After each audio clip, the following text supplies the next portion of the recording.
तमिलनाडु की डीएमके सरकार में मंत्री उदयनिधि स्टालिन ने शनिवार को सनातन धर्म को लेकर विवादित टिप्पणी की। उदयनिधि ने कहा कि सनातन धर्म डेंगू, मलेरिया और कोरोना की तरह है, जिसका महज विरोध नहीं किया जा सकता बल्कि इसे खत्म किया जाना चाहिए। उन्होंने कहा कि कुछ चीजों का विरोध नहीं किया जा सकता है, साथ ही साथ उन्हें खत्म कर देना चाहिए। इस पर अमित शाह का बयान सामने आया है। राजस्थान से उन्होंने क्या कुछ कहा है, सुनते हैं। अभी इंडी अलायंस 2 दिन से मैं देख रहा हूं, 2 दिन से सत्ता आपको चाहिए, मगर किस कीमत पर सत्ता चाहिए।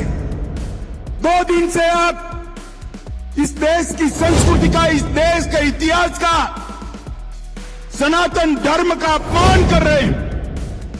इंडी अलायंस के 2 प्रमुख दल डीएमके और कांग्रेस पार्टी, इनके बड़े नेता, एक वित्त मंत्री का बेटा और एक मुख्यमंत्री का बेटा, वो कह रहे हैं सनातन धर्म को समाप्त कर देना चाहिए। मुझे बताओ भाई, सनातन धर्म को समाप्त करने के लिए आप तैयार हो क्या? अरे जोर से बोलो, तैयार हो क्या? माताएं बहनें भी बोले, तैयार है क्या?